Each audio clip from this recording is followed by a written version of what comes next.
Shabbat Shalom a todos, sejam bem-vindos a mais um encontro de congregação em casa. Hoje nós vamos falar sobre as mentiras do cristianismo e não interprete mal o título, pois a questão aqui não se trata de falar da figura do Cristo ou do Messias, mas sim do que os homens fizeram para distorcer, para manipular e perverter o evangelho conforme está nas Escrituras. E você precisa saber a verdade. Você precisa também investigar tudo que será exposto aqui. Mas primeiro vamos pedir a direção do Espírito do Criador, para que possamos compreender essas verdades. Vamos fechar os nossos olhos. Nosso Pai Celestial, obrigado por esse dia que nós temos de vida, para estudar as Escrituras, para aprender a verdade. Pedimos que tire as escamas dos nossos olhos, que abra o nosso entendimento espiritual para que possamos discernir o falso do verdadeiro. Em nome do Messias Yahushua, que pedimos a tua bênção, o teu poder, a tua ousadia, a tua intrepidez. Assim seja. Bom, queridos, nós vamos começar falando de um aspecto muito importante que foi totalmente mistificado pelo cristianismo pagão. Bom, a primeira coisa que nós vamos expor é a Trindade. A crença em três pessoas de uma divindade, né? Deus Pai, Deus Filho e Deus Espírito, que é uma crença estranha às Escrituras. Na verdade, isso é uma invenção do início da Era Comum. E, na verdade, as Escrituras não falam sobre Trindade. Não existe Trindade na Bíblia. A Escritura fala apenas da pessoa do Pai e a pessoa do Filho, né? Yahu, o Pai, e Yahushua, o Messias, o seu Filho. Nós não vemos, na verdade, uma definição bíblica para dizer que existem deuses ou uma composição de várias pessoas na divindade. Só há um Deus, Pai, e um só Senhor, ou Adon, o dono, nosso mestre, que é o Messias, nosso Salvador. O Espírito Santo é, na verdade, uma emanação, a manifestação do Pai. Você vê a própria designação no hebraico, é o Ruach HaKodesh, ou seja, o Espírito do Santo, né? Que é algo que pertence ao Eterno, é a manifestação dele mesmo, e não de uma terceira entidade, como é ensinado no cristianismo. Mas, primeiro, vamos entender de onde surgiu a doutrina da Trindade. Defensores da doutrina trinitária afirmam que a igreja primitiva já catava plenamente essa ideia com base nos escritos de Inácio de Antioquia. Então veja bem, essa doutrina nunca foi partilhada pelo povo de Israel, até porque o povo de Israel declara o Shema há mais de 3.500 anos. Shema Israel, Adonai Eloheinu, Adonai Ehad. Ouve Israel, o Eterno é um, o Eterno é o único. E Inácio de Antioquia foi quem inventou a Trindade. Isso é mencionado na sua carta aos Efésios 9, 1, 18 e 2. E na primeira carta de Clemente Romano, 42, 46 e 6. Mas do ponto de vista histórico, um dos primeiros a utilizar no Ocidente cristão o termo Trindade para expressar a ideia de que a unidade divina existiria em três pessoas distintas foi Tertuliano. No início do século III, em sua obra Adversus Praxeas, ele utilizou o termo latino de Trinitas, ou seja, três em um. Agora, queridos, veja bem, as pessoas costumam frequentemente dizer, mas a Bíblia fala que são três.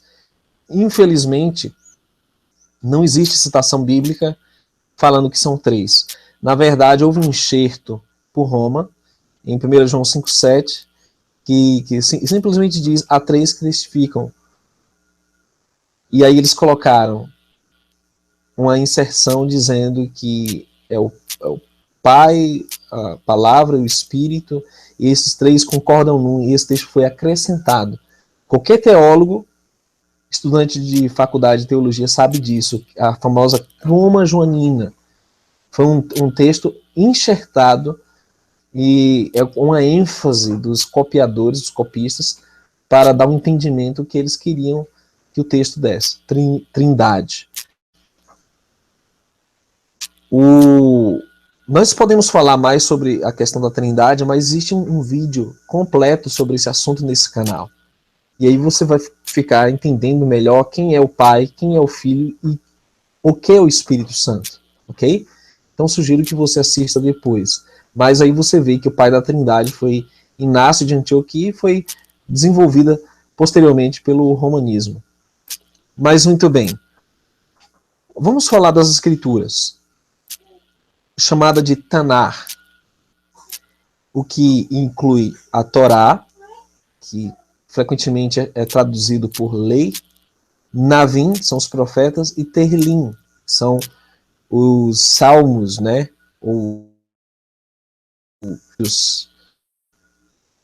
E aí então você tem as Escrituras, que é composta pela lei, os profetas e os salmos. Queridos, é muito importante compreender que todas as menções do Messias às Escrituras Sagradas e dos discípulos eram em referência à Torá, ou Tanar. Ele recitava as Escrituras. Frequentemente, menções como nem só de pão viverá o homem, mas de toda palavra que sai da boca de Yah. Isso está em Deuteronômio. E várias outras menções dos salmos e várias outras menções dos profetas, como a mais frequente era de Eshaiahu, Isaías. Né? O que aconteceu? Roma inseriu o Novo Testamento como um cânon independente do Antigo Testamento, como uma revelação única e exclusiva para os cristãos, a igreja. Então, o Novo Testamento, que foi como foi canonizado pela Igreja Romana, né, com os evangelhos e as cartas apostólicas, na verdade, não o conteúdo em si, mas o fato de eles desassociarem esse Novo Testamento das Escrituras é que é um problema. Veja o que aconteceu. Marcião de Sinop foi o primeiro líder cristão histórico a propor e delinear um cânone unicamente cristão, apesar de depois ter sido considerado herético. Ela excluiu todos os livros do Antigo Testamento. Veja o que esse Marcião fez, pai da igreja romana. Ele excluiu todos os livros do Antigo Testamento como sendo base do credo da fé cristã e incluiu apenas 10 epístolas paulinas e uma versão do Evangelho de Lucas, conhecida como Evangelho do Senhor. Ao fazê-lo, Marcião estabeleceu uma forma de analisar textos religiosos que ainda hoje permanece no pensamento cristão. Então veja, a maneira de compilar essas cartas, esses evangelhos, quem começou a fazer isso foi Marcião. Tanto é que depois de Marcião, o cristianismo começou a dividir seus textos entre os que se alinhavam adequadamente com o cânone, no sentido da régua, do pensamento teológico aceito, e os que deveriam ser considerados heréticos. Esta visão teve um papel fundamental na finalização da estrutura da coleção de livros que viria a ser conhecida como Bíblia. E o ímpeto inicial para esta empreitada foi dado pela necessidade de propor uma alternativa ao cânone de Marcião. Então preste muita atenção no que eu vou falar agora, para que você não vá tanto ao céu nem tanto à terra. Muitas pessoas querem anular totalmente o Novo Testamento, a validade do Novo Testamento, o que é um absurdo, que é uma heresia. Até porque 15% das citações do Novo Testamento advêm do Tanar, das Escrituras. O grande problema é que eles deixaram livros importantes de fora, como eles também fizeram enxertos. E isso é notório, isso é conhecido, como veremos no decorrer dessa apresentação. Porém, queridos, nada disso foi feito sem a permissão do Criador. Nós sabemos disso. O que nós devemos fazer nessa época de restauração é investigar e ver o que procede ou o que não procede. Sobre os livros que foram deixados de fora, propositalmente, pelo sistema romano cristão, que foi o livro de Enoque e o livro de Jazar. Sem falar que de outras cartas e inúmeros escritos que realmente são heréticos, como evangelhos gnósticos, como alguns apócrifos que realmente têm uma origem duvidosa. Porém, há livros chamados apócrifos que são autênticos e que são verdadeiros. E que estão em harmonia com o resto das escrituras. Mas isso Roma manipulou para que o povo não tivesse acesso ao que eles chamam de conhecimento proibido. É aquele conhecimento que o sistema não quer que as pessoas comuns tenham acesso, porque senão eles vão descobrir verdades que vão estragar os negócios do sistema religioso, que não vão ser bons para o sistema. Bom, vamos falar do termo igreja. O termo igreja, do grego eclésia, ele não procede originalmente no contexto hebraico, porque veja, igreja geralmente é associada a um prédio ou a templos de pedra, ou a instituição religiosa. Quando, na verdade, a palavra kehilá, né, ou congregação do hebraico, ela é uma reunião de pessoas, simplesmente. É a congregação que estava no deserto, conforme Atos 7 menciona, é a congregação do Messias, que se reunia nos barcos, na beira da praia, se reunia sobre o monte, sem templos, sem CNPJ, sem denominação. Então, isso foi desvirtuado pelo sistema romano a fim de criar um sistema institucional, uma organização partidária com fins lucrativos e sectarista, a fim de ser exclusivista e fechada em si mesmo, né, e renegar todos que não estão dentro dela. Tanto é que esse problema está até hoje, né? E isso tudo parte do conceito de que da teologia da substituição, que Roma substitui Israel. E o catolicismo romano e grande parte do protestantismo fundamentalista considera a igreja a continuidade natural de Israel.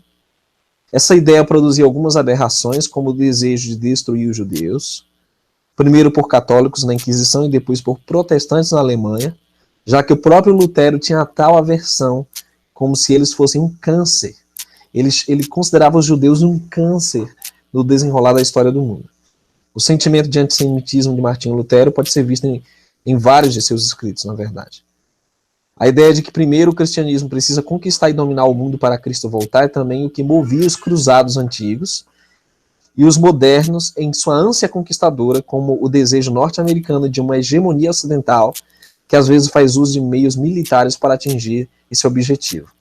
A teologia do domínio, professada pelo ex-presidente Bush e por parte dos batistas fundamentalistas do sul dos Estados Unidos, vem desse desejo. Então, na prática, eles entendem que a igreja é o novo Israel, substituiu os judeus, o Israel, e que a igreja ela tem que dominar o mundo na cristandade, ou seja, o reino de Cristo na terra, já.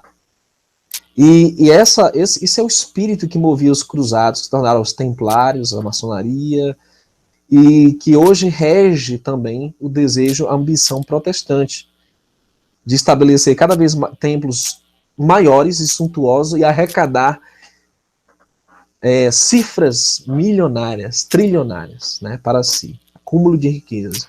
Então todas essas premissas são erradas, já que a igreja somos nós, pessoas que se reúnem com o desejo de partir o pão, de repartir também o pão material, ajudar o próximo. Pois muito bem. A Tevilá, a imersão em nome de Yahushua, foi substituída pelo batismo católico, de aspersão em nome da Trindade. Posteriormente, foi aperfeiçoado no batismo infantil, né? E as criancinhas já tinham que ser batizadas, porque senão, se morressem, iam para o inferno. Então, a igreja inventou o dogma, né, da Imaculada Conceição, de que o homem ou pecado original, depois que o homem já nasce condenado no pecado, então, portanto, ele tem que se batizar imediatamente. A criancinha tem que se batizar instantaneamente. Na verdade, o batismo por aspersão ou em nome da Trindade não existe na Bíblia. Nós vemos apenas relatos na Bíblia pertinentes ao batismo em nome do Messias. Veja, Atos 2,38, disse-lhes Pedro: arrependei-vos e cada um de vós seja batizado em nome de Yahushua. Ou eles traduzem Jesus, né? Lá em algumas versões. Para perdão dos pecados e recebereis o dom do Espírito Santo. Atos 8,12. Mas como crescem em Filipe, que eles pregavam acerca do reino de Yarro e do nome de Yahushua, se batizavam tanto homens como mulheres. Atos 8,16. Porque sobre nenhum deles tinha ainda descido, mas somente eram batizados em nome de Yahushua. Atos 10,48. E mandou que fossem batizados em nome de Yahushua, então rogaram-lhe que ficasse com eles por alguns dias. Atos 19,5. E os que ouviram foram batizados em nome de Yahushua. Romanos 6,3. Ou não sabeis que todos quantos fostes batizados em Yahushua, fomos batizados na sua morte? Gálatas 3,27. Porque todos quantos fostes batizados no Mashiach, já vos revestistes de Yahushua, ou Messias. Ao descrever sua carta à igreja de Colossos, o apóstolo Paulo dirige uma exortação para os novos conversos, os quais foram sepultados e ressuscitados juntamente com o Messias no batismo.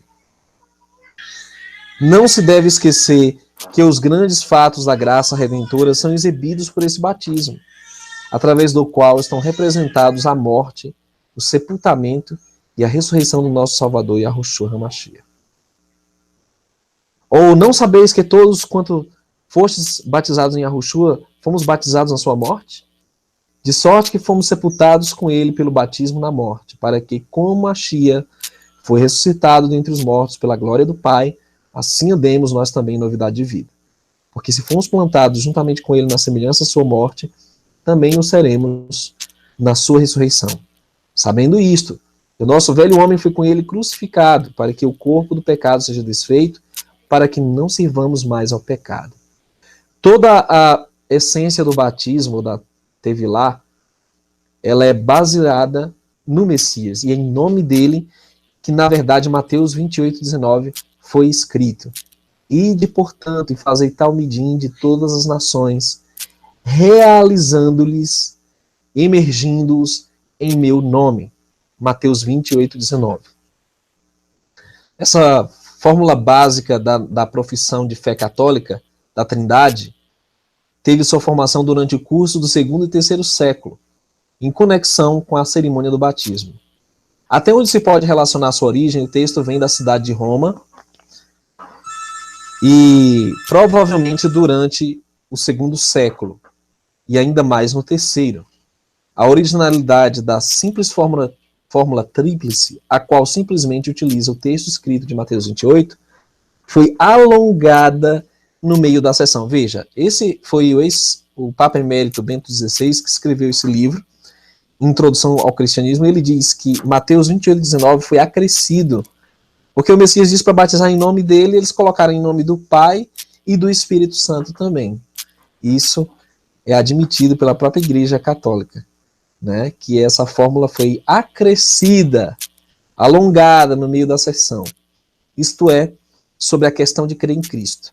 Aqui, depois de tudo, o elemento decisivo para o cristianismo estava envolvido e considerou-se necessário dar-lhe, no âmbito da questão, como um breve resumo do que Cristo significa para os cristãos. Então, queridos, o batismo trinitário, ele é uma invenção romana. Ele não consta na Bíblia. Até porque todas as citações de batismo que foram feitas são em nome do Messias. Então, os discípulos, eles não eram desobedientes às ordenanças do Messias. Eles cumpriram conforme a comissão foi dada, batizar no nome dele. O que Roma fez foi adulterar Mateus 28,19. Isso está registrado nos anais da história. Então vamos lá. Vamos falar sobre o dízimo? Será que temos mesmo a obrigação de devolver 10% de todos os nossos ganhos para o templo? E ainda mais, doar ofertas voluntárias também, além dos dízimos e ofertas. Há quem fale de trízimo, né, 3 dízimos. Mas vamos analisar, queridos.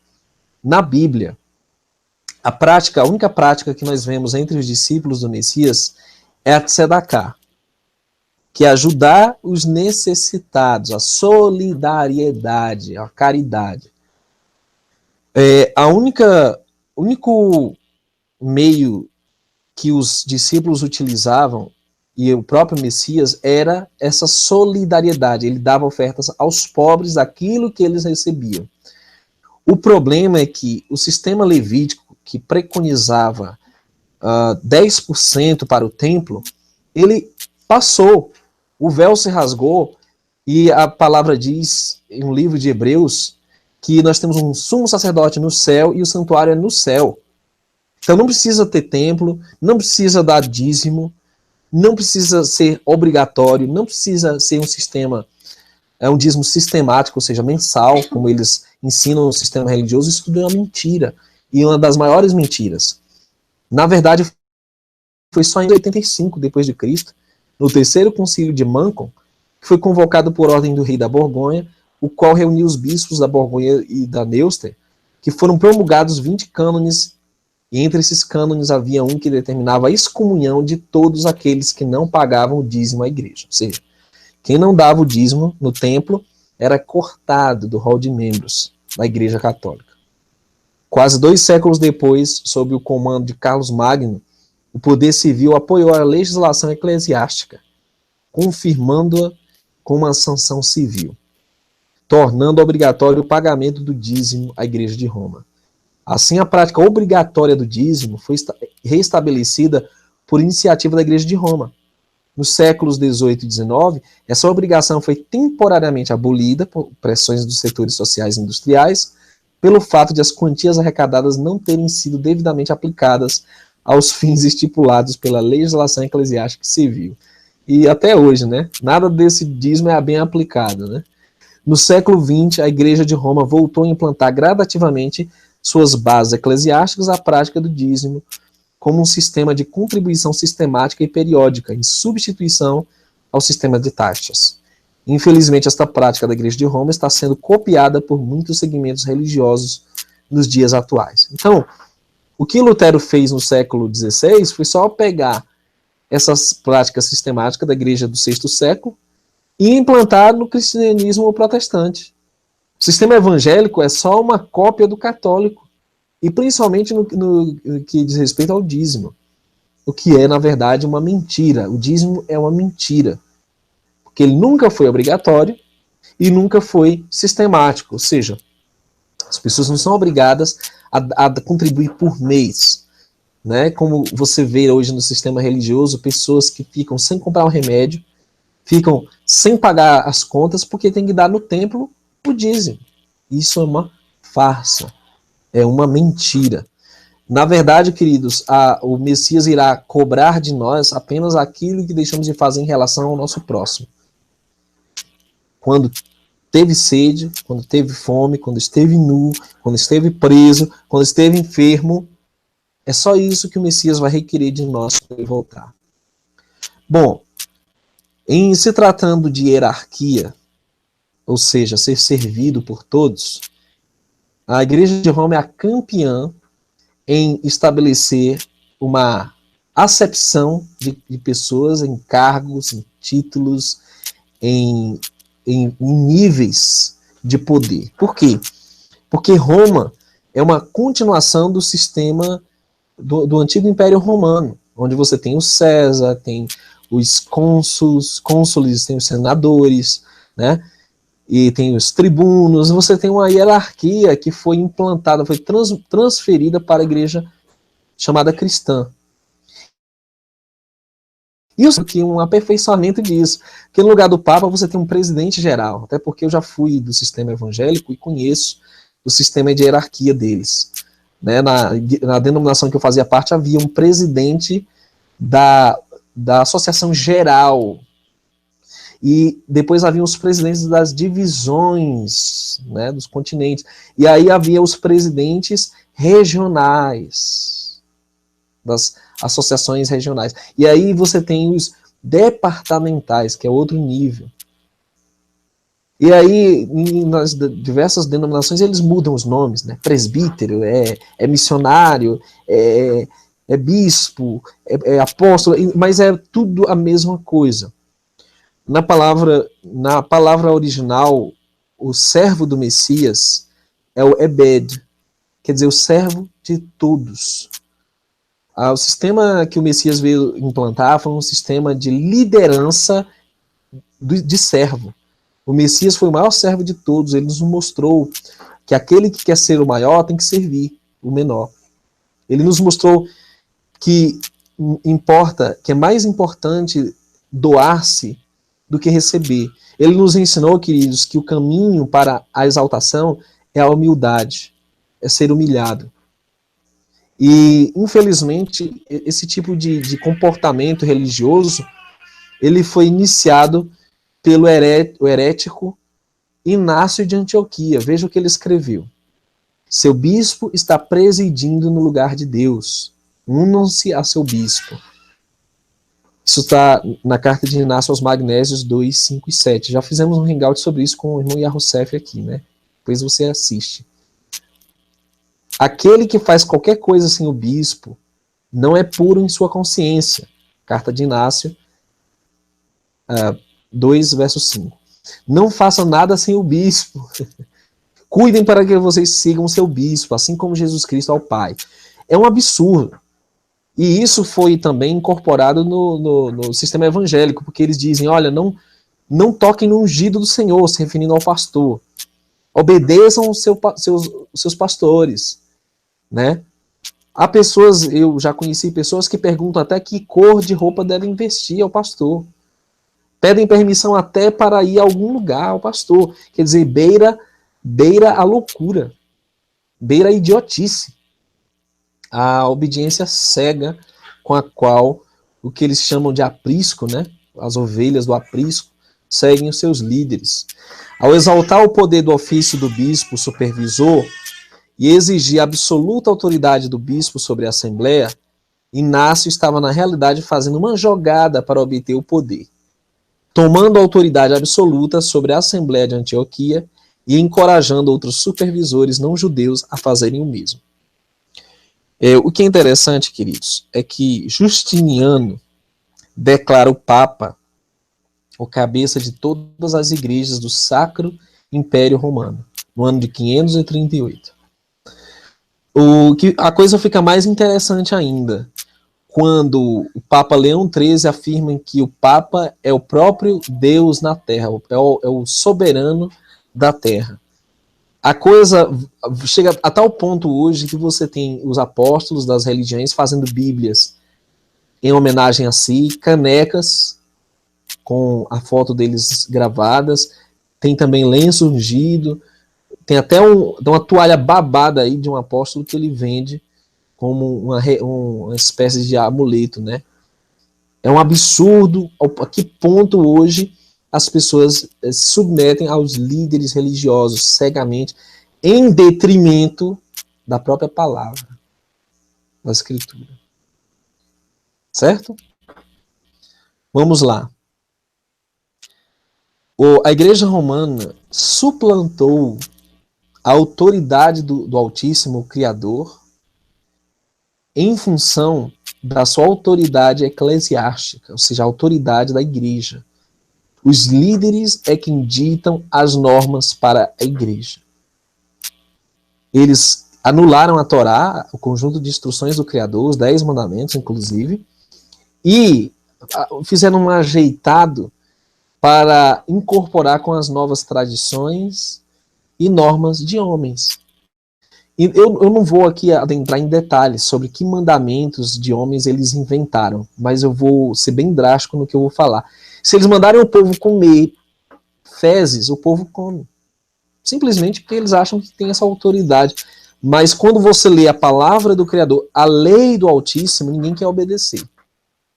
Inventam 1001 desculpas para anular a validade e a obrigatoriedade da lei do Eterno. Mas tudo que o sistema manda, eles obedecem. É incrível isso. Incrível.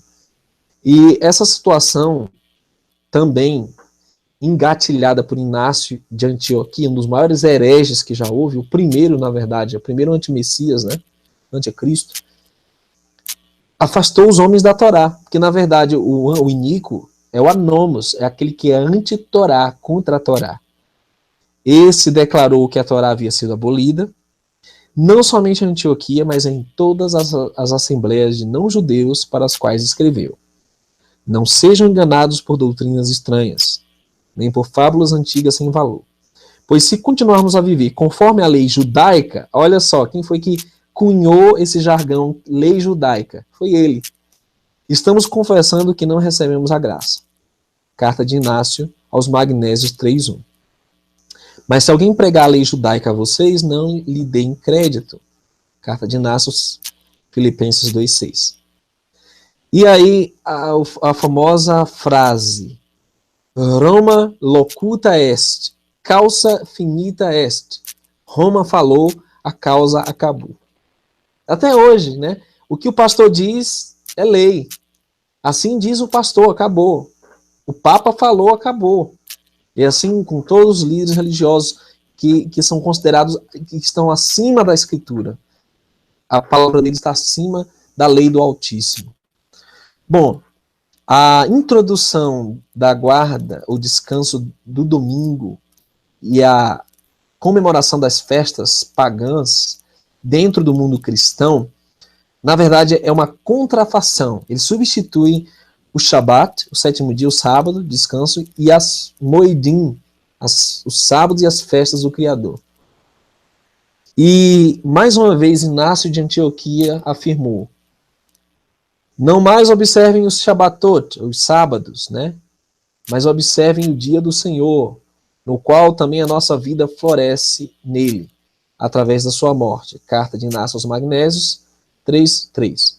Os cristãos não devem judaizar e descansar no sábado, mas sim trabalhar neste dia. Devem honrar o dia do Senhor e descansar, se for possível como cristãos. Se, entretanto, forem encontrados judaizando, sejam excomungados por Cristo. Isso está na História dos Concílios da Igreja, volume 2, livro 6, seção 93, página 318, cânon 29 do Edito de Constantino. Então, isso já foi no ano 364. Constantino não só reprime os cristãos que guardavam o sábado, até porque todos os cristãos receberam o evangelho de judeus, que criam no Messias, né? Os discípulos. Aí eles guardavam o sábado, guardavam as festas. Prova disso é o que está na história, né? Que ele diz que quem fosse encontrado judaizando seria excomungado da Igreja Católica. Ou seja, prova de que haviam guardadores do sábado e pessoas que guardavam as festas santas, né? Então ele estigmatizou essas pessoas e promulgou o decreto dominical, que era quem for pego trabalhando no sábado, no domingo, aliás, vai ser punido. Então, queridos, tudo isso foram ideias de um segmento pagão que se travestiu de cristão, na verdade. Eles não têm nada de cristão. Esses pais da igreja são os vilões da igreja, e os reformadores também. São os hereges da igreja, na verdade, porque eles simplesmente deram uma nova roupagem ao paganismo, né, travestindo de cristianismo. Esse é um aspecto interessante, porque eu já encontrei muitas pessoas que confessaram que só aceitaram o evangelho, só entraram para a igreja por medo do castigo eterno. Ou seja, o sujeito ele é ameaçado ou ele é coagido a aceitar o evangelho, porque senão ele vai queimar eternamente, sem fim, no lago de fogo. Bom, na verdade, esse conceito é uma mentira. Não vai existir um tormento eterno, e no momento não existe tormento ainda. Mas, irmão, por que você diz isso? Porque esse é um conceito greco-romano. O Hades, ou o inferno em chamas, é um conceito romano. O que nós temos no hebraico é o Sheol, que é o abismo de águas. Vamos entender melhor esse conceito. Você pode pesquisar o que eu vou mostrar aqui e você vai encontrar a mesma coisa. Na mitologia grega, as profundezas correspondiam ao reino de Hades, para onde iam os mortos. Daí ser comum encontrar-se a referência do que Hades era deus dos infernos. O uso do plural infernos indica mais o caráter de submundo e mundo das profundezas do que o caráter de um lugar de condenação, em geral dado pelo singular inferno. Distinguindo o lugar dos mortos, o Hades, a mitologia grega também concebeu o lugar de condenação ou de prisão, o Tártaro. Isso está na Enciclopédia Universal, Grolier. Outro termo designativo no mundo dos mortos é o Sheol, esse vem do hebraico, que apresenta essa característica de desolação, silêncio e purificação. Então veja, é completamente diferente das características greco-romanas.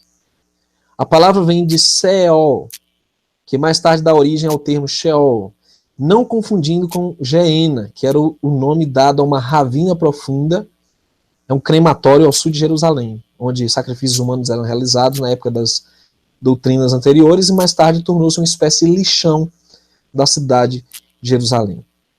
Frequentemente em chamas devido ao material orgânico, o uso do termo Sheol indica lugar de inconsciência e inexistência, conforme o texto nos mostra, e não um lugar de punição. Queridos, isso tudo está nas definições simples da terminologia da palavra. Eu não estou inventando isso aqui, nem estou induzindo você a acreditar nisso aqui, não. Estou falando da fé hebraica, a bíblica. Não existe o conceito de Hades, greco-romano. Isso é uma invenção que no cristianismo foi adaptada do paganismo, onde existem diversas concepções a respeito do inferno, né? A ideia de que o inferno é um lugar de condenação eterna, tal como se apresenta hoje para diversas correntes cristãs, nem sempre foi e ainda não é consenso entre cristãos. Nos primeiros séculos do cristianismo, houve quem defendesse que a permanência da alma no inferno era temporária, uma vez que inferno significa sepultura, de onde, segundo os evangelhos, a pessoa pode sair na ressurreição. E há alguns que ensinam, né, que vai haver uma ressurreição corpórea, onde realmente as pessoas vão ser julgadas no final e vão ser, conforme Apocalipse 20, queimadas. Porém, até esse juízo final, que vai ser final mesmo, porque vai ser uma destruição eterna ou terminal, as pessoas os ímpios serão totalmente destruídos, deixarão de ser atormentados, é o que a Bíblia realmente preconiza. Essa é a doutrina dos apóstolos, a ressurreição corpórea no dia do juízo final. Uns para a ressurreição da vida, outros para a ressurreição da morte eterna, condenação eterna. Então, esse medo que a igreja impôs sobre a sociedade, inclusive vendendo indulgências, né, para livrar do purgatório as almas que estavam sendo afligidas, né, tudo isso é um medo, é um terrorismo espiritual que a igreja de Roma utilizou para manipular a massa. E o sistema evangélico até hoje também copia essa mentalidade pagã que infelizmente tem enganado muitos. E muitos têm sido levados à fé por medo e não por amor ao Messias, por amor à verdade. Vamos lá, outro fato interessante é a questão do arrebatamento secreto, ou a corrente teológica chamada de pré-tribulacionismo. Isso é uma parte da escatologia cristã que é totalmente contrária à descrição bíblica de uma segunda vinda de Yahushua visível, audível e literal sobre a terra. Como o Apocalipse diz, ele vem, todo olho verá, entendeu? Ele descerá com a trombeta, com a voz de arcanjo, com grande barulho, e até os mortos vão ouvir ressuscitar. Quer dizer, tudo isso contraria a descrição bíblica, né, o arrebatamento secreto, o pré-tribulacionismo. E aqui está a verdade revelada. A mãe do arrebatamento secreto. Esse ensino de um arrebatamento secreto pré-tribulacional é uma doutrina que nunca existiu antes de 1830. Pasmem. É uma invenção recente do século XIX. O arrebatamento pré-tribulacional veio à existência mediante uma exegese cuidadosa da Escritura? Não. A primeira pessoa a ensinar a doutrina foi uma jovem chamada Margaret MacDonald. Essa Margaret, ela não era teóloga, nem expositora bíblica, mas uma profetisa da seita Irviginta. A igreja... então, veja, essa moça aí, que você vê na foto, ela quem deu à luz a ideia de um arrebatamento secreto, silencioso, inaudível, né, invisível, onde a igreja seria livrada da tribulação. E é um absurdo a ideia, tanto que chega a beirar ficção científica como as descrições de abdução alienígena, né? Essas visões de Margaret eram bem conhecidas por aqueles que visitavam sua casa, dentre eles um cidadão chamado John Darby. E dentro de poucos meses, sua concepção profética distintiva foi refletida na edição de setembro de 1830, do The Morning Watch, um periódico evangélico, né, que circulava na América, e na Assembleia dos Irmãos em Plymouth, na Inglaterra. Os primeiros discípulos da interpretação pré-tribulacionista frequentemente a chamavam de uma nova doutrina. Agora, o maior responsável pela ampla aceitação do pré-tribulacionismo moderno, né, que isso não existia há 1900 anos, isso nunca tinha existido, né, 1800 anos. Pré-tribulacionismo e dispensacionalismo entre os evangélicos foi Cyrus Ingerson Scofield. Famosa Bíblia Scofield, de 1843 a 1921. Essa é uma Bíblia de referência, né, utilizada em praticamente todos os seminários teológicos, as faculdades de teologia cristã. E essa Bíblia é de 1909, que expunha doutrinas de Darby em suas notas, se tornou muito popular em círculos fundamentalistas. Na mente de muitos, professores da Bíblia, pastores fundamentalistas e multidões de cristãos professos, as notas de Scofield eram praticamente igualadas à própria palavra de Deus. Então veja, como você, pré-tribulacionista, ou que crê na escatologia evangélica, cristã, protestante, pode dar crédito para uma mulher que teve visões na década de 30, e de repente apresentar uma nova doutrina que nunca existiu entre os apóstolos, nunca existiu nos profetas, agora introduzindo uma impressão cômoda para a escatologia final, né, dos acontecimentos, porque ninguém precisa se preocupar porque vai ser levado, não tem por que se preparar para a grande tribulação, segundo essa doutrina. Acomoda muitos cristãos, a ponto de eles odiarem aqueles que estudam escatologia, que estão atentos aos sinais, e uma fé cômoda, baseada em teologia da prosperidade e segurança, paz e segurança. Quando a Bíblia diz que vai haver repentina destruição. Bom, queridos, e agora nós vamos apresentar uma das falsas doutrinas mais sutis e mais envolventes, que é o reino no céu. De que Cristo e os santos vão reinar no céu. A primeira pergunta lógica que deve ser feita é: ok, vamos reinar com Cristo no céu. Vamos reinar no céu sobre quem? É sobre os anjos? É sobre o Pai? Que vai ser uma abominação. Onde que Cristo prometeu o reino no céu? Onde tem na Bíblia falando que os santos vão reinar no céu? Queridos, para o seu espanto total, não existe nenhum texto bíblico que alegue que nós vamos reinar no céu. Fala reino do céu, que é bem diferente. O reino ele provém do céu, mas ele não será no céu. A nova cidade é do céu, ela não estará para sempre no céu. E isso lança por terra a restauração do reino de Israel, né? E o reino na terra, em que o Messias e os santos reinarão sobre as nações com vara de ferro. Por exemplo, as escrituras afirmam que José de Arimateia, por exemplo, membro de destaque do Sinédrio, também esperava o reino de Arro, dirigiu-se corajosamente a Pilatos e pediu o corpo de Arruxua. Isso está em Marcos 15, 43. Todo israelita, todo hebreu, todo judeu, ele tem a viva esperança de que Israel será restaurado, que o Messias reinará como no trono de Davi, no seu reinado milenar, messiânico, e de que o reino eterno será estabelecido em Jerusalém. Todos eles tinham essa fé. Jeremias, Isaías, Daniel, João no Apocalipse, o Messias, e de repente, eis que surge a doutrina: nós vamos reinar no céu. Os judeus estavam esperando o reino eterno vir a eles, e não que eles mesmos fossem ao reino de Yah na morte. É por isso que o próprio Messias disse: pois eu lhes digo que não beberei outra vez do fruto da videira até que venha o reino de Yah. Lucas 22, 18.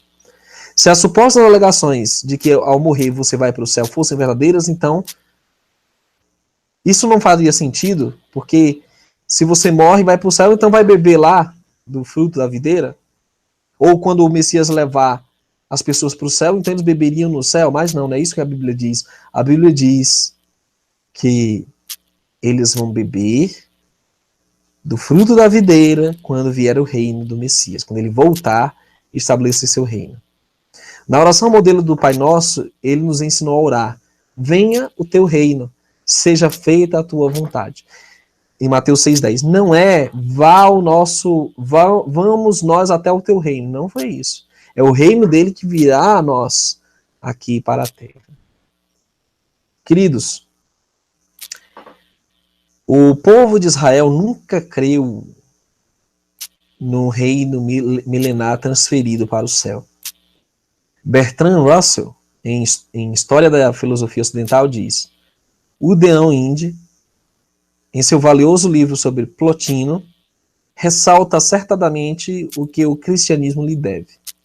O platonismo, diz ele, é parte da estrutura vital da teologia cristã, qual nenhuma outra filosofia, ouso dizê-lo, poderia funcionar sem atritos. Há, diz, uma extrema impossibilidade de extirpar-se o platonismo do cristianismo, sem o que o cristianismo se faça em pedaços. Assinala que Santo Agostinho refere-se ao sistema de Platão como o mais puro e brilhante de toda a filosofia. Então veja, Agostinho, um famoso pai da igreja romana, ele era profundamente influenciado pela filosofia grega.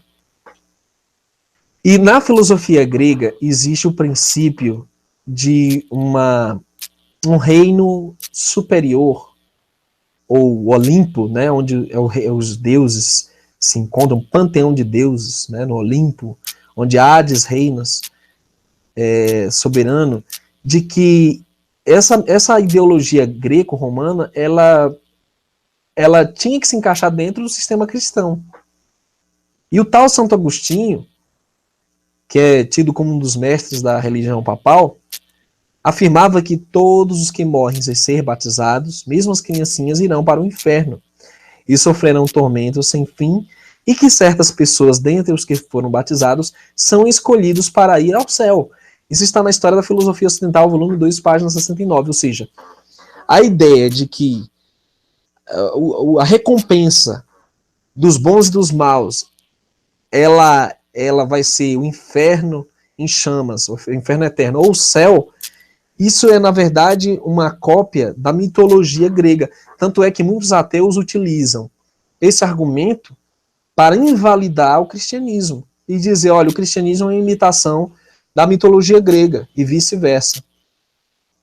Por quê, queridos? Porque seguem dogmas humanos, coisas que não estão na Escritura.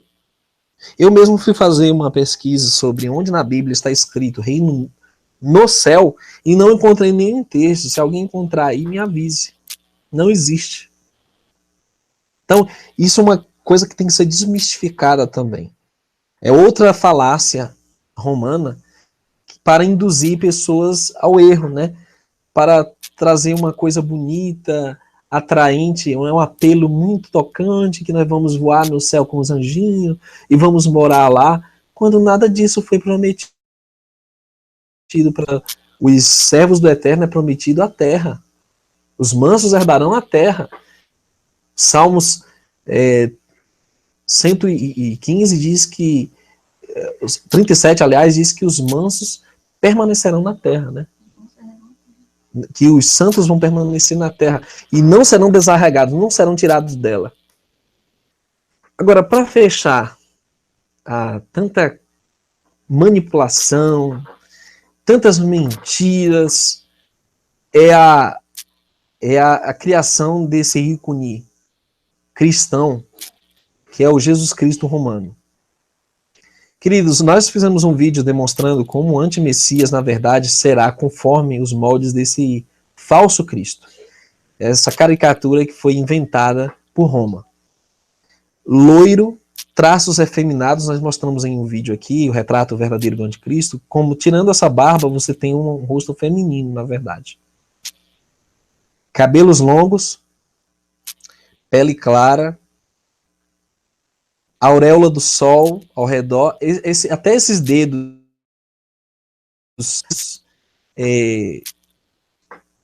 é um gesto ocultista, pagão. Esse coração com a coroa de espinhos, essa cruz, até as vestes, né, vermelhas, tudo isso remete a uma figura romana. Nós vamos já ver isso.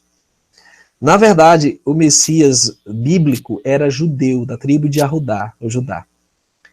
Descendente de hebreus, israelita, que cumpriu a Torá, que não veio glorificar a si mesmo, senão apresentar o amor do Pai ao mundo, cujo nome era Yahushua, até porque Jesus Cristo não tem significado, senão um nome transliterado do latim para o português, e aí recente também, de séculos bem recentes, quando o nome do Messias hebreu é Yahushua, cujo nome contém o nome do pai, Yahô, que significa Yahô é salvação.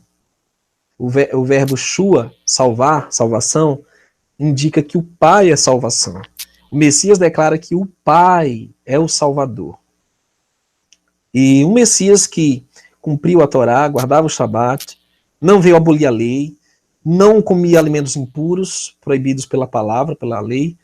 Ele não veio rejeitar Israel, ele não veio abandonar a terra prometida, ele não veio quebrar o pacto eterno. Ele veio restaurar, ele veio exaltar a Torá. Ele veio demonstrar que os princípios do reino do Pai são baseados no amor. Todo mandamento do Pai na Torá é amor. E nós vemos o seguinte, que essa invenção do Jesus romano, na verdade, é uma invenção do 4º século apenas. Os cristãos só puderam praticar sua religião com certa liberdade a partir do 4º século, com a conversão de Constantino.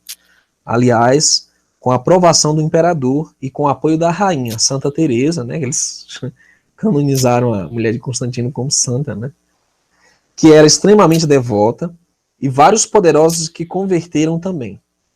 Com isso, não demorou até surgirem artistas mais que felizes em criar figuras e quadros de Jesus, e eles certamente soltaram a imaginação. De acordo com Richard, esses elementos, o halo, que é essa auréola do sol ao redor, né, desse Jesus romano, que é o Deus Sol, na verdade, que eles estão honrando, né, a mão em bendição e a pele clara se tornaram tão prevalecentes nas igrejas romanas e bizantinas que a nova representação, inclusive, pegou entre os cristãos que viviam no Oriente Médio, que adotaram essa imagem de Jesus em vez de uma que tivesse um aspecto mais mediterrâneo. Hoje em dia, em vez de quadros e pinturas, né, afrescos, Cristo costuma ser retratado em séries e filmes. E apesar de as representações não serem mais tão rigorosas, algumas produções inclusive trazerem atores com aspecto mais nazareno, Jesus continua sendo mostrado como um homem branco, com feições mais europeias que palestinas. Alguém pode dizer assim, mas isso é bobagem. Cada um representa o Cristo como quiser. Não. Eu quero a verdade. Como é que o Messias era? De onde ele era? Ele era do Oriente? Ele era semita? Ele então era judeu?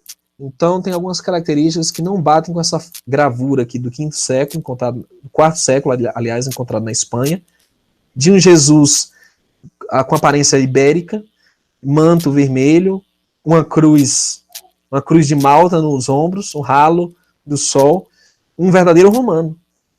E não o Messias judeu, que é o que eu leio na Escritura. Então, queridos, para fechar, a verdade está sendo restaurada. E Yahushua veio em nome de seu pai. Ele não aboliu a Torá, não rejeitou Israel. E não prometeu o céu, mas sim restaurar o reino de Israel, a partir de Jerusalém em sua vinda. Eu sei que é muita informação para você digerir de uma vez só, mas o intuito é que você pesquise. Se for necessário, assista várias vezes esse vídeo e assista os vídeos que nós recomendamos.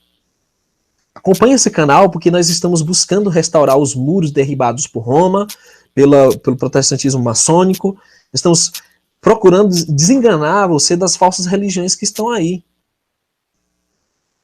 E que, na verdade, não existe religião verdadeira. O que existe é a palavra verdadeira que você deve seguir na sua casa. E que o Criador tenha misericórdia de nós, em nome do seu Messias ungido, Yahushua HaMashiach. Shalom a todos, um abraço, que o Eterno esteja na tua vida. Até um próximo Hangout.